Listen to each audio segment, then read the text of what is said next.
क्या आपने कभी सोचा है, जिस इंसान से आपकी शादी हुई है वह आपकी जिंदगी में अचानक नहीं आया होगा? क्यों कोई व्यक्ति शादी के बाद आपको इतना अपना लगता है कि उसके बिना जीवन अधूरा दिखाई देने लगता है? और क्यों कभी कभी वही रिश्ता जो विवाह के समय सबसे सुंदर लगता था कुछ वर्षों बाद सबसे बड़ा बोझ बन जाता है? क्या यह केवल परिस्थितियों का खेल है, या फिर इसके पीछे कोई ऐसा कर्म संबंध है जिसकी शुरुआत इस जन्म से बहुत पहले हो चुकी थी? कहा जाता है, विवाह केवल दो शरीरों का मिलन नहीं, दो कर्म यात्राओं का संगम है। लेकिन क्या इसका अर्थ यह है कि हर पति पिछले जन्म का कर्जदार है और हर पत्नी उस कर्ज को चुकाने आई है? क्या हर कठिन विवाह पिछले जन्म के पापों की सजा है? और यदि ऐसा है, तो फिर प्रेम कहाँ है, स्वतंत्र इच्छा कहाँ है, और मनुष्य के वर्तमान कर्मों का महत्व क्या है? आज की यह कथा इन्हीं प्रश्नों का उत्तर खोजेगी। एक ऐसी कथा जिसमें एक राजा अपने विवाह से इतना दुखी हो जाता है कि वह अपने जीवन साथी को अपना पिछले जन्म का कर्ज मानने लगता है। लेकिन जब वह इस प्रश्न को लेकर आदि शंकराचार्य के सामने पहुंचता है, तब उसे ऐसा उत्तर मिलता है जो उसके विवाह को ही नहीं, उसके पूरे जीवन को देखने का दृष्टिकोण बदल देता है। क्योंकि शंकराचार्य उसे बताते हैं, जिसे तुम कर्ज समझ रहे हो, संभव है वह तुम्हारे आत्मविकास का अवसर हो, और जिसे तुम बंधन समझ रहे हो, वही तुम्हें तुम्हारे भीतर के बंधन दिखाने आया हो। तो आखिर विवाह क्या है?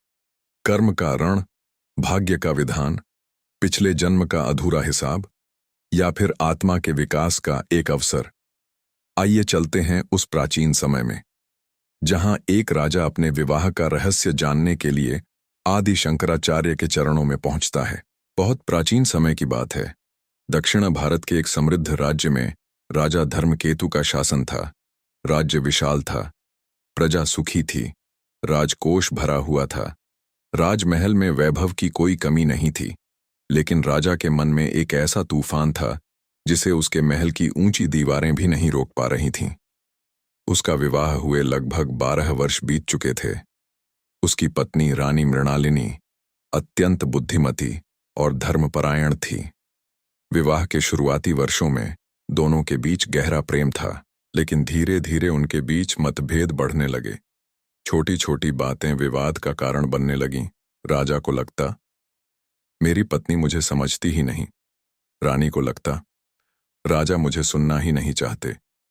दोनों अपने अपने स्थान पर स्वयं को सही समझते थे। समय बीतता गया।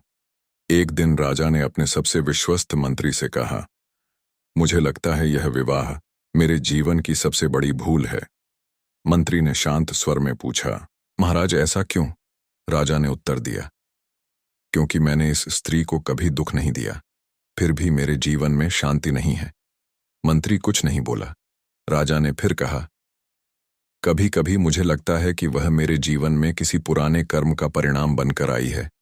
मंत्री ने पूछा, महाराज, क्या आपने किसी से इस विषय में चर्चा की?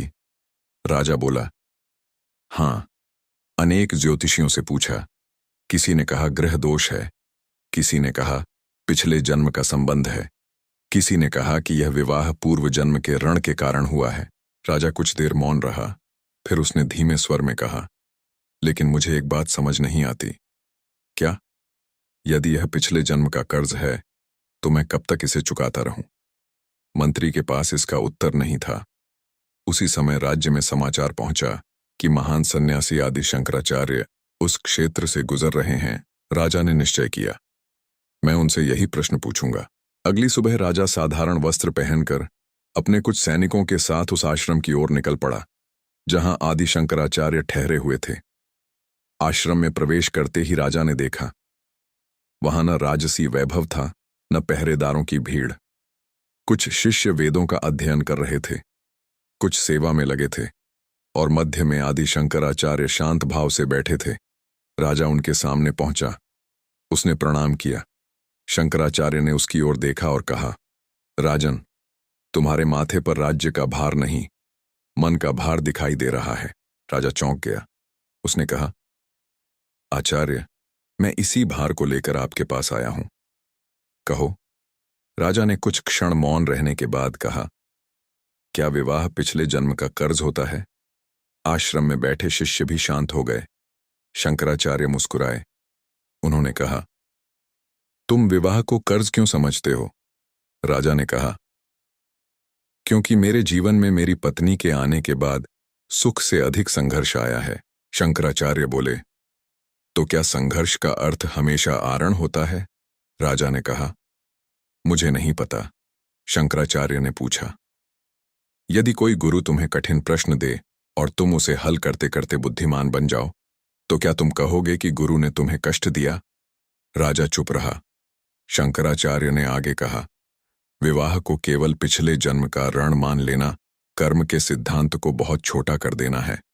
राजा ने आश्चर्य से पूछा, तो क्या पिछले जन्म का कोई संबंध विवाह में नहीं होता?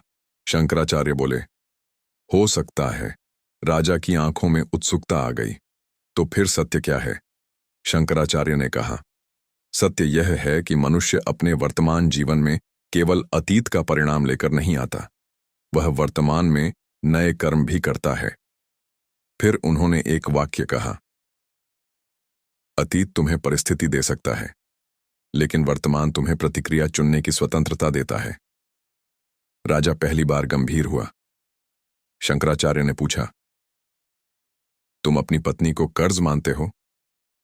हाँ। और वह तुम्हें क्या मानती है? राजा ने उत्तर नहीं दिया। क्या तुमने कभी उससे यह पूछा? राजा मौन रहा। शंकराचार्य ने कहा, तुम दोनों एक दूसरे को समझने से पहले एक दूसरे का न्याय करने लगे हो। राजा ने आग्रह किया, आचार्य, मैं अपने विवाह का वास्तविक कारण जानना चाहता हूं। शंकराचार्य ने कहा, यदि मैं तुम्हें तुम्हारे पिछले जन्म की कथा बता भी दूं, तो क्या तुम वर्तमान में बेहतर पति बन जाओगे? राजा ने कहा, शायद। शायद। राजा चुप रहा। शंकराचार्य बोले, मनुष्य अक्सर अतीत का रहस्य इसलिए जानना चाहता है क्योंकि वह वर्तमान की जिम्मेदारी से बचना चाहता है।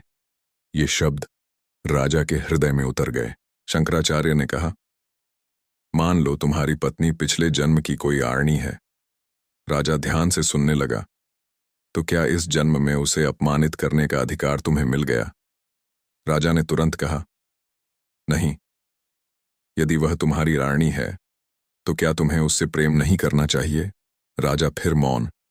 और यदि वह तुम्हारी आरनी नहीं, बल्कि तुम्हारे जीवन में तुम्हें तुम्हारे अहंकार का दर्पण दिखाने आई है, तब? राजा की आंखें झुक गईं। शंकराचार्य ने कहा, राजन, कर्म का अर्थ केवल यह नहीं कि कोई अदृश्य शक्ति तुम्हें दंड देती है। कर्म का अर्थ यह भी है कि तुम्हारी प्रत्येक प्रवृत्ति तुम्हारे भीतर एक संस्कार बनाती है। क्रोध करो, क्रोध की आदत मजबूत होती है। अहंकार पालो, अहंकार गहरा होता है। क्षमा करो, क्षमा की शक्ति बढ़ती है। प्रेम करो, हृदय विस्तृत होता है। फिर उन्होंने राजा की ओर देखते हुए कहा, इसीलिए विवाह को केवल यह पूछकर मत देखो कि मुझे क्या मिल रहा है, यह भी पूछो, इस संबंध के कारण मैं क्या बन रहा हूं। राजा वापस महल पहुंचा। उस रात उसने पहली बार अपनी पत्नी को ध्यान से देखा। रानी अपने कक्ष में अकेली बैठी थी। वह दीपक के सामने कुछ पढ़ रही थी। राजा दरवाजे पर खड़ा रहा। रानी ने उसे देखा। महाराज? राजा ने कुछ नहीं कहा। फिर उसने पूछा, मृणालिनी, क्या तुम मुझसे दुखी हो? रानी ने पुस्तक बंद कर दी। उसने कहा, क्या आज आपको यह प्रश्न पूछने का समय मिला है? राजा को उसके शब्दों में वर्षों का दर्द सुनाई दिया। राजा ने कहा, मैं तुमसे एक सत्य जानना चाहता हूं। पूछिए। क्या तुम मुझे अपना शत्रु समझती हो? रानी की आंखें भर आईं। उसने कहा, नहीं। राजा ने पूछा, फिर हमारे बीच इतनी दूरी क्यों है? रानी ने उत्तर दिया, क्योंकि हम दोनों अपने अपने दुख को सत्य मानते रहे और एक दूसरे के दुख को भ्रम। राजा स्तब्ध रह गया। रानी ने कहा, आपको लगता रहा कि मैं आपको नहीं समझती, और मुझे लगता रहा कि आप मुझे समझना ही नहीं चाहते। कुछ क्षण दोनों शांत रहे। राजा को अचानक शंकराचार्य के शब्द याद आए, तुम दोनों एक दूसरे को समझने से पहले एक दूसरे का न्याय करने लगे हो। अगले दिन राजा फिर शंकराचार्य के पास गया। उसने कहा, आचार्य, मैंने पत्नी से बात की। शंकराचार्य मुस्कुराए। और? राजा बोला, मुझे लगा कि इतने वर्षों से मैं उसे सुन ही नहीं रहा था। शंकराचार्य ने कहा, यही पहला आरण उतरना शुरू हुआ। राजा ने पूछा, कौन सा रण? शंकराचार्य बोले, अज्ञान का। राजा ने आश्चर्य से देखा, अज्ञान का रण? हाँ, मनुष्य दूसरे से अपेक्षा करता है कि वह उसे समझे, लेकिन स्वयं दूसरे को समझने का प्रयास नहीं करता। फिर शंकराचार्य ने कहा, विवाह का सबसे बड़ा बंधन हमेशा पति या पत्नी नहीं होता। राजा ने पूछा, तो क्या होता है? शंकराचार्य ने उत्तर दिया, अपेक्षा। जब प्रेम अपेक्षा बन जाता है तो शिकायत जन्म लेती है। जब अहंकार संवाद से बड़ा हो जाता है तो घर महल होते हुए भी सूना हो जाता है। राजा ध्यान से सुनता रहा। राजा ने अंतिम प्रश्न पूछा, आचार्य, फिर यह कैसे समझें कि कौन सा संबंध पिछले जन्म से जुड़ा है? शंकराचार्य ने कहा, तुम्हें यह जानने की आवश्यकता ही क्यों है? राजा चुप रहा। यदि कोई संबंध तुम्हारे जीवन में आया है तो पहले यह देखो कि तुम उसके साथ क्या कर रहे हो। यदि उसमें प्रेम है, उसे पोषित करो। यदि उसमें अन्याय है, उसे पहचानो। यदि उसमें अहंकार है, उसे देखो। यदि उसमें हिंसा है, उससे बचो। यदि उसमें सुधार की संभावना है, प्रयास करो। फिर उन्होंने गंभीर होकर कहा, कर्म के नाम पर अन्याय सहना धर्म नहीं है। राजा ने पहली बार यह बात इतनी स्पष्टता से सुनी। शंकराचार्य बोले, यह मत कहो, मेरी पत्नी मेरे पिछले जन्म का कर्ज है, इसलिए मुझे सब सहना होगा।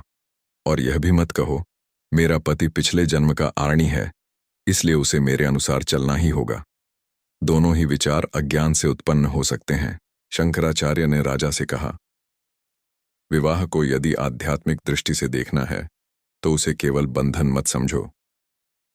विवाह 2 मनुष्यों की ऐसी यात्रा हो सकती है जिसमें दोनों एक दूसरे के भीतर छिपे गुण और दोष सामने लाते हैं।